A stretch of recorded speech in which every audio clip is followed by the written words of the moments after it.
Hello everyone, আসসালামু আলাইকুম। আশা করি আপনারা সবাই ভালো আছেন। আমি আল্লাহর রহমতে ভালো আছি। আজ অনেক দিন পরে আপনাদের জন্য আবার একটি ছাদ বাগানের ভিডিও নিয়ে হাজির হলাম। তো আমার ছাদ বাগানটা বর্ষাকালে কেমন সৌন্দর্যে সেজেছে সেটাই আপনাদের দেখাবো। যে রূপে বর্ষাকালে আসলে গাছগুলিকে দেখা যায়, তো সে সবুজে সবুজে ভরা, পাতাগুলি প্রচুর সবুজ থাকে এবং সতেজ থাকে। এবং যত গাছ রয়েছে মোটামুটি আমার যে গাছগুলি রয়েছে ছাদে সবগুলি গাছেই ফলে রয়েছে এবং ফুলও ফুটেছে। আমার খুব ভালো লাগে বর্ষাকালে গাছ দেখতে, কারণ বর্ষাকালে গাছগুলি মনে হয় যে বৃষ্টির পানিতে ওরা এত সতেজ হয়, যে এত সবুজ হয় যে অন্য কোনো সিজনে আসলে এভাবে দেখা যায় না। তো আমার কতগুলি জাম্বুরা ধরেছে মাশাল্লাহ, আরও কিছু লেবু ধরেছে। আবার আমার মাঝে পেঁপে গাছগুলি নষ্ট হয়ে গেছিলো, ভেবেছিলাম কেটে ফেলবো, কিন্তু হঠাৎ করে দেখি না পেঁপে গাছেও ভালোই পেঁপে এসেছে।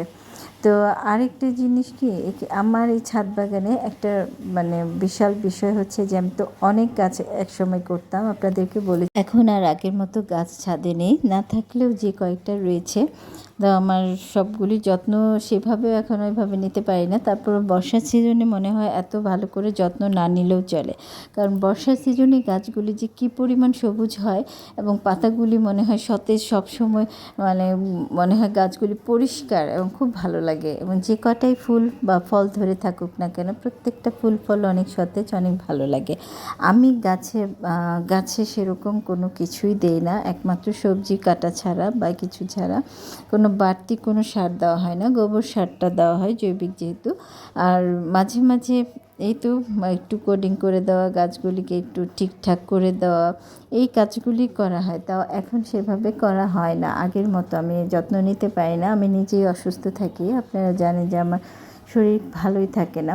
তো যাই হোক, তারপরেও যেটুকু পারি চেষ্টা করি। তো আমার গাছে একটা বিশেষত্ব হচ্ছে যে আমি বর্ষাকালে একটা রঙ্গন গাছ লাগিয়েছিলাম, অনেক বছর হয়েছে এই গাছটার বয়স 4 বছর প্রায়। কিন্তু তারপরে এই রঙ্গন গাছের যে কালার, এই ফুলের যে রং আসলে অসম্ভব সুন্দর। এরকম ফুল পাওয়া কঠিন এবং প্রচুর ফুল ধরে আমার এই গাছে, প্রতি বর্ষায় ভরে যায় গাছগুলি। তা আবার কেটে দেওয়া হয়, ছোটো করে রাখা হয়, অনেক ভালো লাগে। এছাড়াও গাছের অনেক ফুল রয়েছে যেগুলো অনেক সতেজ থাকে, আমি সবগুলি দেখাইনি, যেটুকু দেখালাম। তো কেমন লাগলো সবাই বলবেন। এবং ভিডিওতে যদি কারো কিছু ভালো লেগে থাকে, তো একটুও যদি ভালো লেগে থাকে একটি কমেন্ট, শেয়ার এবং লাইক, এবং চ্যানেলটিকে সাবস্ক্রাইব করে আপনাদের সাথে থাকার জন্য সাহায্য করবেন এবং চ্যানেলটিকে এগিয়ে নিতে সাহায্য করবেন। তো আজকের মতো সবার কাছ থেকে বিদায় নিচ্ছি। আমার এই ছোট্ট ভিডিওটি কেমন লাগলো কমেন্টে জানাবেন।